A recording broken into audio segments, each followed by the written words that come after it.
अस्सलाम वालेकुम रिजवान भाई। वालेकुम सलाम। कैसे हैं आप? अल्लाह की शुक्र, आप सुनाएं। अल्हम्दुलिल्लाह मैं ठीक हूँ। रिजवान भाई, आप एक्सपोर्ट करते हैं, काफ़ी एक्सपीरियंस है माशाल्लाह आपका। मैं आपसे पूछना चाहूँगा कि एक्सपोर्ट कैसे किया जाता है। जी, बेसिक चीज़ें मैं आपसे पूछूंगा, बच्चों वाले सवाल करूँगा मैं आपसे। ठीक तो है। आपने जो है ना वो मेरे नाजरीन के लिए थोड़ा तफसील के साथ बताना है। जी, बिल्कुल। जो वो छोटी छोटी बातें जो लोग पूछना चाहते हैं लेकिन वो पूछ नहीं पाते या उनको वो इन्फॉर्मेशन नहीं मिल पाती, मैं कोशिश करूँगा कि वो इन्फॉर्मेशन इस वीडियो में दी जाए। जी, बिल्कुल। कंपनी रजिस्टर करवाने के लिए, एक्सपोर्ट के मकासद के लिए कंपनी रजिस्टर करवाने के लिए पहला स्टेप क्या होता है?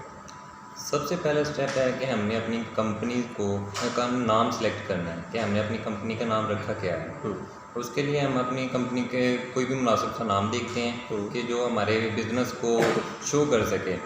पर किसी भी हर प्रोडक्ट के लिहाज से कंपनी का नाम रखा जाता है। हमें अपनी कंपनी का नाम उस तरह रखना है जो हमारी प्रोडक्ट लाइन को शो करे, यानी हमारी जो प्रोडक्ट है हमारा नाम उसको रिफ्लेक्ट भी करे। रिफ्लेक्ट करे। जैसे सर्जिकल में है तो उसमें प्रोडक्ट नाम के साथ सर्जिकल इंस्ट्रूमेंट आना चाहिए ताकि हमें पता चल जाए कि हम अपना सर्जिकल इंस्ट्रूमेंट को एक्सपोर्ट कर रहे हैं। एक्सपोर्ट और कुछ कंपनीज इस तरह की होती हैं कि वो कुछ नाम लगा देती है, इंटरट्रेड, इंटरप्राइज। उससे ये होता है कि हम अपनी कंपनी को शो नहीं कर सकते, कि स्पेसिफिक नहीं होता कि हम ये प्रोडक्ट हम एक्सपोर्ट कर रहे हैं। पता नहीं चलता जी हाँ, बिल्कुल। कि क्या है। जैसे कि मैं फर्टिलाइज़र का काम करता हूँ तो मेरी कंपनी का जो पहला नाम है वो जो है सो है, आगे मैंने फर्टिलाइज़र्स लगाया हुआ है तो पता चलता है कि ये कंपनी फर्टिलाइज़र्स का काम करती है। ऐसे ही सर्जिकल का काम कर रहा है कोई बंदा, जैसे आप कर रहे हैं सर्जिकल इंस्ट्रूमेंट्स का, तो सर्जिकल का वर्ड जो है वो यूज़ होना चाहिए। यूज़ होना चाहिए। इसकी रजिस्ट्रेशन कहाँ से हो? इसकी रजिस्ट्रेशन आप अपने मुतलका चैम्बर ऑफ कॉमर्स से कर सकते हैं। हर सिटी का अपना चैम्बर ऑफ कॉमर्स होता है, जैसे Sialkot chamber of commerce, Lahore chamber of commerce, Multan chamber of commerce और इसके अलावा कराची। हर सिटी को अपने अपने चैम्बर ऑफ कॉमर्स मिले हुए हैं। कोई फॉर्म होता है जिसके ऊपर हम नाम लिख के चैम्बर ऑफ कॉमर्स में जमा करवाते हैं कि जी हमें ये नाम चाहिए? जी बिल्कुल, इसके लिए हमें अपना विज़िट करना पड़ता है चैम्बर ऑफ कॉमर्स में। वहाँ से हमें एक फॉर्म मिलेगा। वो फॉर्म आपके पास पड़ा होगा इस वक्त? जी हाँ, ये हमारे पास अवेलेबल होगा। दिखाएंगे थोड़ा, मैं जी। ज़रा।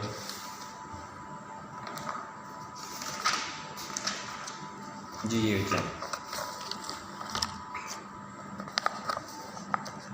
अच्छा, ये application for checking of available of firms name. जी तो यहाँ पे आप 5 नाम दे सकते हैं। जी हाँ, यहाँ पे हम अपनी पर्सनल डिटेल देंगे, अपना नेम, CNSE नंबर और बिजनेस एड्रेस, जहाँ पे आपका ऑफिस होगा या फैक्ट्री होगी, जो भी होगी। ठीक है। यहाँ पे हमने अपने 5 नेम ऐसे सिलेक्ट करने हैं जो वहाँ पर अवेलेबल हों। जो भी यहाँ पाँचों में से कोई भी एक भी अवेलेबल होगा वो चैम्बर ऑफ कॉमर्स हमें टिक कर देगी कि ये नाम ये अवेलेबल हैं, आप इस पर अपनी कंपनी रजिस्टर कर सकते हैं। मे भी पाँचों रजिस्टर्ड हों, मिल सकते हों, अवेलेबल हों, मे भी एक भी ना मिले। अगर एक भी नाम अवेलेबल नहीं है तो फिर क्या एप्लीकेशन दोबारा देनी पड़ेगी? दोबारा फ़ी पे करनी पड़ेगी और दोबारा ही अपने फॉर्म लेना पड़ेगा। इसकी फीस कितनी होती है? राउंड अबाउट 1500 या 2000 इसकी फ़ी।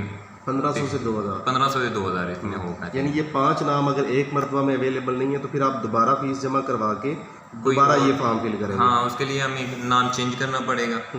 कोई और नाम हमें जो सूटेबल हमें लगे हम वो सिलेक्ट करेंगे। इसके नाम हमें मिल गया जी, अगला प्रोसेस क्या होगा? इसके बाद हमें दूसरा एक फॉर्म मिलेगा, वो ये फॉर्म है एप्लीकेशन फॉर मेंबरशिप। जी हाँ, यानी चैम्बर की मेंबरशिप लेनी है। चैम्बर की मेंबरशिप लेनी है। तो इस पे यानी वो कंपनी का नाम आ जाएगा, आपका नाम आ जाएगा, एड्रेस वगैरह आ जाएगा, वगैरह वगैरह। इसकी फ़ीस होती है? इसकी तकरीबन 2500 रुपये फ़ीस होगी। 2500 रुपया। हाँ अब आपके पास फर्म भी आपकी रजिस्टर्ड हो चुकी है जी। अब आपके पास मेंबरशिप भी आ चुकी है। फर्म अभी रजिस्टर नहीं हुई, नाम अवेलेबल हैं। उसके बाद वो हमें देंगे कि NTN नंबर बनवाएं।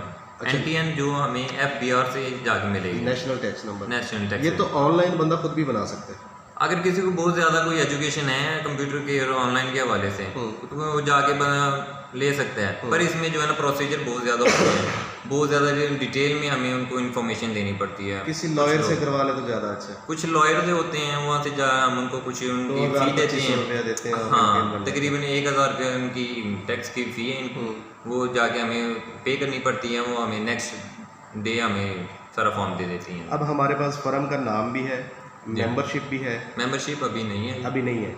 ये जो टैक्स नंबर आया है और जो नेम है फर्म का, ठीक है। वो लेके वापस हम चैम्बर ऑफ कॉमर्स में जाएंगे। ओके। वो जो सेकंड वाला फॉर्म है, ये वाला, और ये वाला, ये दोबारा फिलअप करेंगे और उनके वापस पे करेंगे। यानी इसमें इसकी हम फी के साथ नाम लिखेंगे जी हाँ, और मेंबरशिप नंबर लिखेंगे, पासपोर्ट नंबर लिखेंगे, मेंबरशिप नंबर लिखेंगे, अपने सिग्नेचर करेंगे। उसमें इसके अलावा हम अपनी टेलीफोनिक अपना डिटेल देंगे, फैक्स नंबर देंगे, ईमेल देंगे। उसके अलावा हम यहाँ पे बताएंगे कि हमारी मेन प्रोडक्ट क्या है, यानी ये कंपनी हम यानी किस पर्पस के लिए किस बना रहे पर्पस के लिए बना हैं, ये रहे सारी हैं। चीज़ें मेंशन होंगी। जी हाँ, फिर कुछ ये फॉर्म वहाँ पे जमा हो जाएगा। कुछ जी हाँ, कुछ होती है कि स्पेसिफिक कंपनीज होती हैं, जैसे कोई लेदर फील्ड में आ जाता है, कोई सर्जिकल फील्ड में आ जाता है। कुछ होते हैं कि वो कंबाइन कर लेते हैं, उनको 2 या 3 ज़्यादा आइटम्स को एक्सपोर्ट करना चाहते हैं, वो यहाँ पे डिटेल दे देते हैं। ये जहाँ पे लिखा हुआ है यहाँ पे वो बताते हैं कि हम सर्जिकल की भी शो करेंगे, लेदर की भी करेंगे, उसके बाद एक्सेसरीज जो हैं दूसरी, वो सब हम यहाँ पे एक्सपोर्ट करने चाहिए। जी हाँ, मेंशन करेंगे वहाँ। सही। उसके बाद ये फॉर्म दोबारा जमा हो गया चैम्बर ऑफ कॉमर्स में। जी हाँ। नेक्स्ट प्रोसेस उसके बाद हमें एक मिलेगा चैम्बर ऑफ कॉमर्स की मेंबरशिप।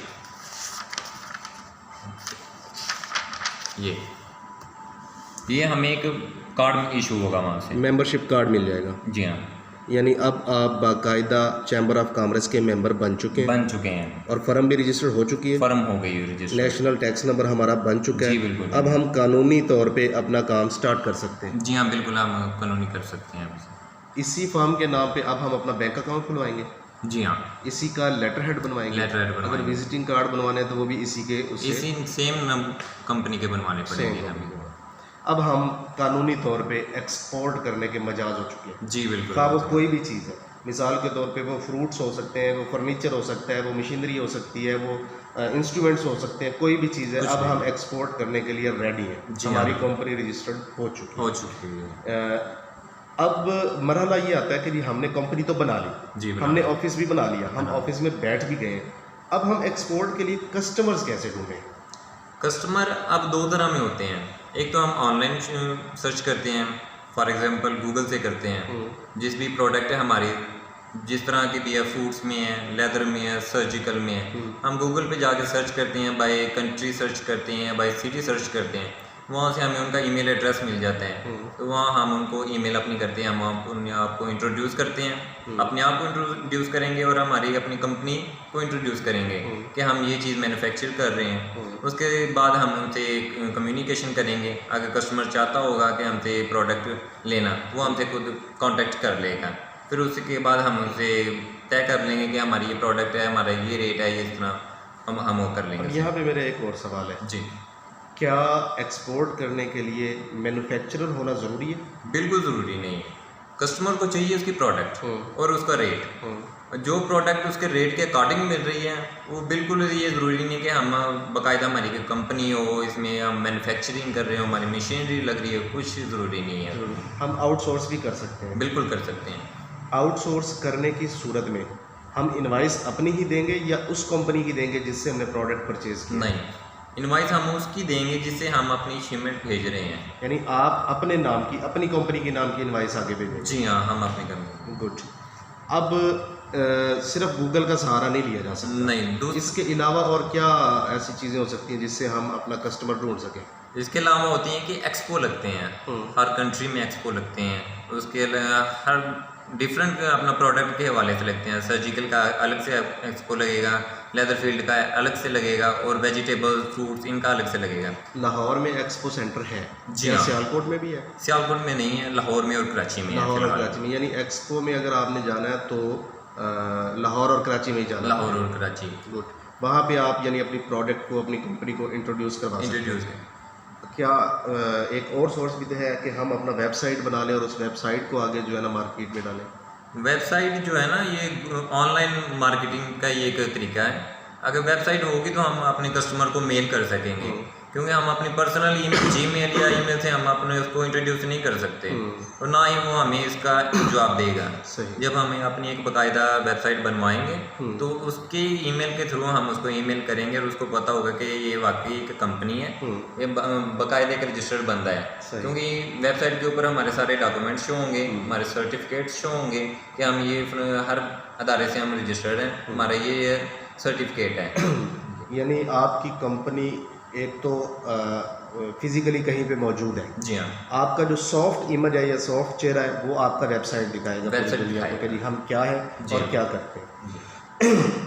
क्या ये जो बड़ी कंपनीज है जैसे ईबे है, अमेज़ोन है, अलीबाबा है, इनके ऊपर भी हम रजिस्टर्ड हो सकते हैं? जी बिल्कुल हो सकते हैं। ये तो सबसे बेहतरीन तरीका हम अपनी प्रोडक्ट को सेल करने के लिए और इंट्रोड्यूस करने के लिए हम वहीं रजिस्टर करते हैं। उनकी कुछ मेंबरशिप फ़ी होती है तो हमें उनकी मेंबरशिप फ़ी पे करनी पड़ती है। हम वहाँ पे अपना ऑनलाइन स्टोर बनाते हैं और अपनी प्रोडक्ट को वहाँ पे अपलोड करते हैं।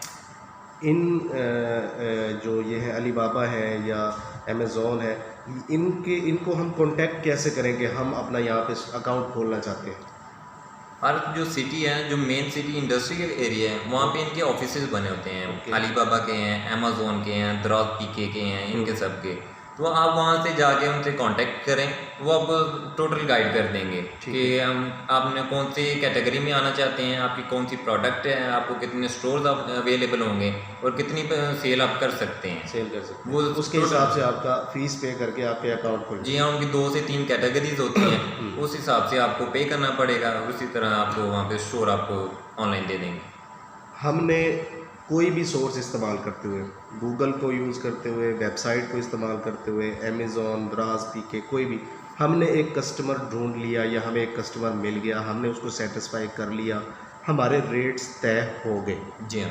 अब वो बंदा हमें पेमेंट भेजता है, जी हमारे अकाउंट में वो पेमेंट आ गई है। आगे अगर हम उसको कंसाइनमेंट डिलीवर नहीं करते तो वो हमें कैसे पकड़ सकता है या कैसे वो हमसे प्रोडक्ट वसूल कर सकता है या पैसा वसूल कर सकता है? इतना अमूमन होता नहीं है, ऐसा हम करते भी हैं। सम टाइम हो जाता है। हो जाता मैं है। जस्ट पूछ रहा हूँ कि इसमें ना मैं ये समझना चाहूँगा कि वो गारंटी क्या इन्वॉल्व होती है कि वो हमें पैसे दे रहा है और हम उसको प्रोडक्ट दे रहे हैं। सम टाइम ऐसा है कि हम उसको प्रोडक्ट भेज देते हैं और वो हमें पैसा नहीं देता, जी हाँ। या वो हमें पैसा दे देता है और हम उसको प्रोडक्ट नहीं देते। तो इस चीज़ में गारंटी क्या होती है? इसमें एक तो पहले तय कर दिया जाता है कि हम पेमेंट मेथड हमारा क्या होगा, एडवांस में होगा, एलसी में होगा या क्रेडिट पर होगा। एडवांस में होगा तो वो आपके अकाउंट में पे कर देगा टोटल, या आप उनको कहेंगे कि 50% हमें पहले एडवांस पे कर दें, 50% जब हम आपकी शिपमेंट कंप्लीट कर देंगे तब पे कर दीजिएगा। उसके बाद आ जाएगा एलसी पर हो जाएगा। वो सबसे बेहतरीन तरीका है आपके पेमेंट को बचाने के लिए कि कोई भी फ्रॉड है। एलसी किस चीज़ का एब्रिविएशन है बोला? लेटर ऑफ क्रेडिट का। लेटर ऑफ क्रेडिट, इसमें तो बैंक इन्वॉल्व होता है ना? बैंक टू बैंक इन्वॉल्व होता है। ओके। और इसके अलावा जो क्रेडिट पर है उसमें भी बैंक ही इस्तेमाल होगा। वो बैंक के थ्रू हमें गारंटी मिलेगी कि ये हम इसको शिपमेंट भेजेंगे और इसके अगेंस्ट ये हमें पेमेंट कर देगा। मैं माजरत के साथ आपकी बात काट रहा हूँ, एलसी को थोड़ा सा मैं समझना चाहता हूँ। वो बंदा जो हमारा कस्टमर है वो पेमेंट बैंक को भेजेगा या आपके अकाउंट में भेजेगा? वो सबसे पहले हमारे अकाउंट में भेजेगा। ओके। इसके बाद एलसी ओपन होगी हमारे अकाउंट हमारे बैंक में, जिसमें हमारा अकाउंट होगा। यानी लेटर ऑफ क्रेडिट उस वक्त ओपन होगा, यानी जब वो पेमेंट करवा के आपको लेटर भेज देगा। लेटर भेज देगा। अब हमने एलसी ओपन करनी है बैंक में। जी हाँ। तो बैंक हमें कोई यानी क्या डिमांड करता है हमसे एलसी ओपन करने के लिए? बैंक एलसी ऐसे ही ओपन नहीं कर देता हर किसी को। बैंक एलसी उसको ही ओपन करके देगा जो उसका ट्रस्टफुल कस्टमर होगा, जिसका अकाउंट्स होगा बाकायदा उस बैंक से रजिस्टर्ड होगा और उसको पता होगा कि ये हमारी कंपनी जो कस्टमर है ये हर मंथली या एनुअली इतनी सेल कर रहा है अपनी, कि हम इसकी गारंटी दे भी देते हैं तो हमें कोई नुकसान नहीं उठाना पड़ेगा कि या फ्रॉड नहीं करेगा किसी के साथ। या सम टाइम इस तरह होता है कि हम न्यूली कस्टमर हैं उनके और हम इतने ट्रस्टफुल नहीं है उनके लिए, तो वो हमें क्या देगा कि आप इतनी % अमाउंट हमारे अकाउंट में डिपॉजिट कर दें। अगर आप कोई फ्रॉड करते हैं तो हम उससे पे कर देंगे उससे आपको, पे कर या कुछ ना कुछ आपसे गारंटी लेगा वो। कोई ना कोई गारंटी खा वो आपके ज़मीन के कागजात हो सकते हैं, सोना हो सकता है, मूवेबल कैश हो होगी, सकता है, इमूवेबल होगी, किसी कोई भी तरह चीज़ की गारंटी लेगा। ले सकता है वो। उसके बाद वो पेमेंट जो कस्टमर ने आपके अकाउंट में भेजी है वो आपको मिल जाएगी। जी बिल्कुल अब आप उसको कंसाइनमेंट भेजने के पाबंद हैं। पाबंद है। अब यहाँ पे ना मेरे पास दो चीज़ें हैं। जी पहली चीज़ मैं ये पूछता हूँ जो सबसे आसान है, जो सबके जहन में, कि ये कंसाइनमेंट अब हम भेजेंगे कैसे? ये हम उसके साथ तय कर लेंगे कि हम उसको किस तरह चाहिए। मतलब हम भेजनी तो हमने ड्राई पोर्ट से हैं, उसमें अगर दो तरह में आ जाती है, बाय सी आएगा और बाय एयर आएगा। और इसके बाद होगा कि हम उसके साथ सारा कुछ तय करके हम एक अपना कस्टम एजेंट हायर करेंगे और कार्गो एजेंट हायर करेंगे। एक मिनट, कस्टम एजेंट अलग है और जी। कार्गो एजेंट अलग है? जी दोनों डिफरेंट हैं। दोनों डिफरेंट है। कस्टम एजेंट जो होगा वो आपका कस्टम क्लियर करवाएगा कस्टम क्लियर करवा सकते और ये हर ड्राई पोर्ट पे मौजूद होते हैं हर ड्राइवर मौजूद होते हैं, और ये रजिस्टर्ड होते हैं। बाकायदा गवर्नमेंट से ये रजिस्टर्ड बिल्कुल वैसे ही है जैसे हम कचहरी में जाते हैं तो हमें जगह जगह वकील बैठे हुए नजर आते हैं। Same to same. Dry port पे जब हम जाएंगे तो वहाँ पे हमें इजीली कस्टम एजेंट मिल जाएंगे। जी बिल्कुल मिल उनकी जाएगी। फीस होती है या कमीशन होता है? नहीं वो उनकी फ़ी होगी। वो फीस लेंगे फीस और हमें बता देंगे कि इस चीज़ के ऊपर इतना कस्टम लगेगा और जी। वो कस्टम क्लियर करा के देना उनकी जिम्मेदारी। उनकी जिम्मेदारी होगी। Okay, clear. अब दूसरा आपने बताया cargo agent. Cargo agent. Cargo agent के जिम्मे क्या काम होगा? कार्गो एजेंट के ज़िम्मे वो आपको फ्रेट देगा, किराया देगा, और वो यहाँ से हमारे होम ऑफ प्रोडक्शन से अपनी शिपमेंट उठाएगा। यानी आपकी फैक्ट्री से ही वो आप प्रोडक्ट को उठाएगा। प्रोडक्ट को आप वो प्रोडक्ट वहाँ नहीं पहुँचाएंगे? नहीं, वो हम नहीं लेके जाएंगे। ओके। वो यहाँ से अपनी गाड़ी भेजेगा, हम उसको अपने सारे डॉक्यूमेंट देंगे, उसके साथ इनवॉइस लिस्ट देंगे, प्राइस लिस्ट देंगे, पैकिंग लिस्ट देंगे, सारे डॉक्यूमेंट उसको दे के यहाँ से भेज देंगे। ठीक है। जो आगे हमारा क्लियरिंग एजेंट होगा, जिसको कस्टम एजेंट कहते हैं, वो आगे उनसे कांटेक्ट कर लेगा। वो उनसे कांटेक्ट में रहेगा? वो उनसे कांटेक्ट कर लेगा। ओके। जो शिपमेंट वो उसके हैंड ओवर करेगा, वो आगे जो अपने ऑफिसर्स हैं उनसे रब्ता करके हमारी शिपमेंट को क्लियर करवाएगा। ओके। क्लियर होने के बाद वो चलेगी कार्गो के पास। कार्गो इस बात का जिम्मेदार है कि उस मुल्क में जहां आपने शिपमेंट भेजनी है वहां चली जाए। जी वो पाबंद। वो वहां सिर्फ पोर्ट पे देने का पाबंद है या उस बंदे को पहुंचाने का पाबंद है जिसने हमें ऑर्डर दिया है? ये हमारे और कस्टमर की मर्जी होती है कि हम किस तरह, या कस्टमर किस तरह चाहते हैं। कुछ इसमें टर्म्स यूज होती हैं, FOB, CNF। FOB है freight on board. Freight on board. हम अपने यहाँ से जो शिपमेंट उठाएंगे, जो उस कंट्री का बोर्ड होगा, पोर्ट जिसको कहते हैं, वहाँ तक हम उसको भेजेंगे। आगे क्लियर करवाना, आगे मूव करना उसकी जिम्मेदारी। पोर्ट से लेके उसके गोडाउन तक जो भी प्रोसेस होगा वो उसकी जिम्मेदारी है। ओके। इसको कहते हैं FOB। ठीक है। एक होता है CNF। CNF मतलब? ये cost insurance and freight. Okay. जिसमें हम अपनी कास्ट जो है ओरिजिनल कास्ट भी पे करते हैं। इंश्योरेंस अगर अल्लाह ना करे कि रास्ते में कोई इस तरह के हादसा हो जाते हैं, ठीक है, कि हमारा डैमेजेस हो जाता है, तो इंश्योरेंस से हम उसको पे कर सकते हैं वो वापस। और फ्रेट जो हमें कस्टमर एजेंट से हमने लेंगे वो उससे देंगे। इसमें ये होगा कि हम अपनी फैक्ट्री से लेकर उस कस्टमर के गोडाउन तक जो भी खर्चा होगा हम खुद पे करेंगे। खुद पे करेंगे। जी हाँ। एक होता है C&F, जिसमें कस्टम और फ्रेट होगा। जो अपना कस्टम पे किया जाएगा वो भी हम पे करेंगे, और जो फ्रेट होगा वो भी हम ही पे करेंगे, और इसमें इंश्योरेंस नहीं ऐड होगी। ओके, समझ आ गया। वीबॉक क्या है? वीबॉक एक हमारी गवर्नमेंट ने एक नया अदारा कायम किया है। वीबॉक में हमें अपनी कंपनी अब रजिस्टर करवाना मस्ट है, उसके बगैर हम अपनी कोई भी शिपमेंट नहीं भेज सकते। और ये वीबॉक रजिस्टर्ड कहाँ से होगा?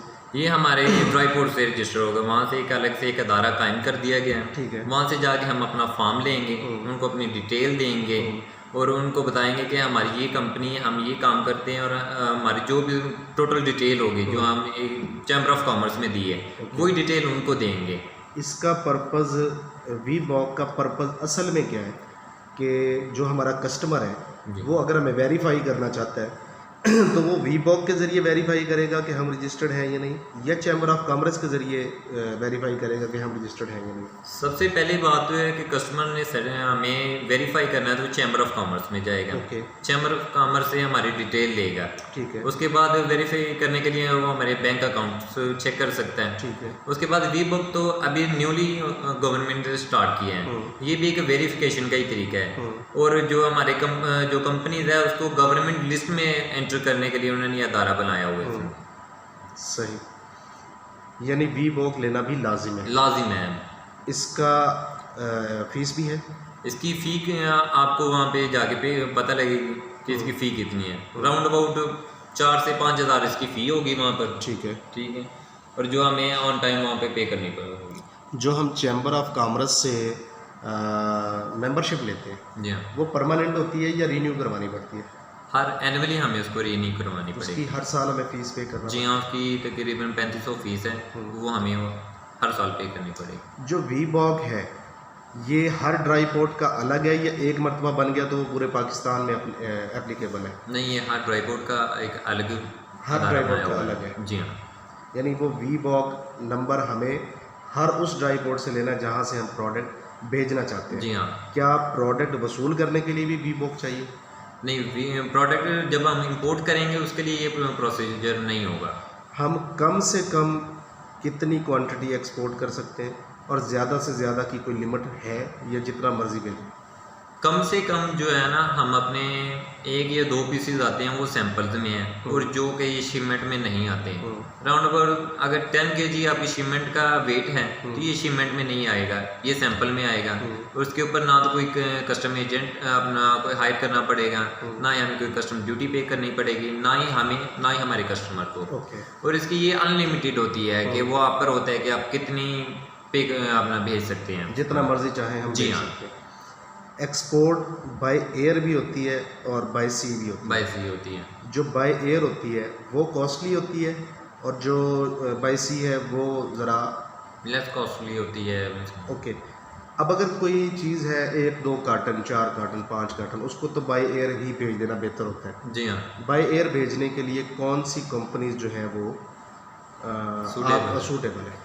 सूटेबल वो रहेगी कि आप अपने कार्गो एजेंट को जाके उनसे पूछें कि वो किस कंपनी के थ्रू भेज रही हैं। कुछ होते हैं DHL के साथ उनका कांटेक्ट होता है, कुछ FedEx के साथ होता है, कईयों की अपनी खुद की कंपनीज होती हैं, वो खुद डायरेक्ट सप्लाई करते हैं वहाँ पर। सही। तो हमारे लिए सबसे बेहतर ये होता है कि हमें एक टाइम पर कौन भेजेगा शिपमेंट, जितना हमने कस्टमर को टाइम दिया है वो ऑन टाइम कौन वहाँ पे पहुँचा सकता है। और सेकेंडली मोस्ट इम्पोर्टेंट है फ्रेट, जिसका हमारे लिए सूटेबल होंगे हम उससे काम करेंगे ताकि हमारे ऊपर भी बर्डन ना पड़े और हमारे कस्टमर के ऊपर भी बर्डन ना पड़े।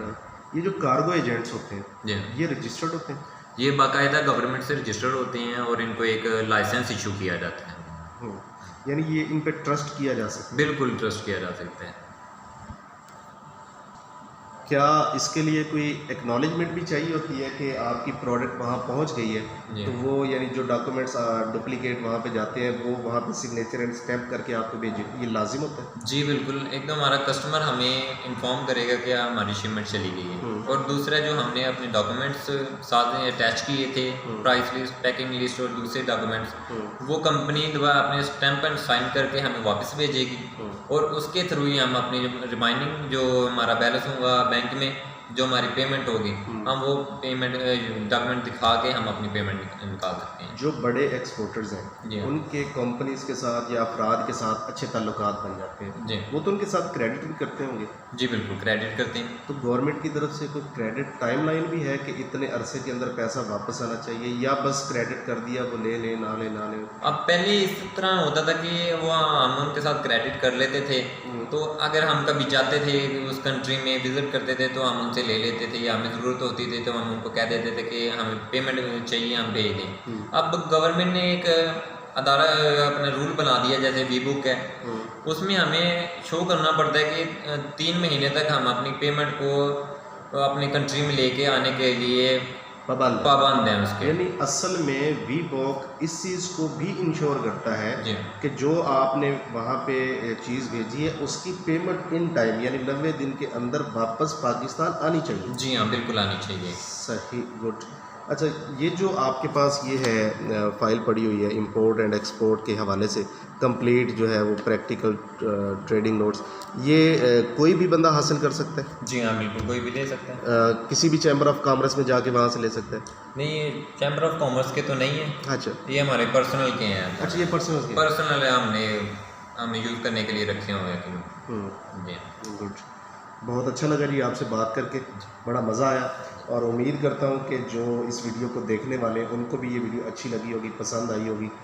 मैं सियालकोट में फिर कभी आया तो अक्सर मैं आता रहता हूँ, तो इस वीडियो के कमेंट सेक्शन में जो सवालात जमा हो चुके होंगे मैं उनको लेके एक मरतबा फिर आपकी खिदमत में आऊँगा जी। तो वो जो तशनगी होगी या वो सवाल जो मैं नहीं पूछ सका दोस्तों के जहन में होंगे, वो जब मुझसे सवाल करेंगे तो इंशाल्लाह मैं एक प्रोग्राम आपके साथ और करूँगा। जी बिल्कुल। बहुत मेहरबानी sir, okay, thank you, thank you. मज़ा आया जी।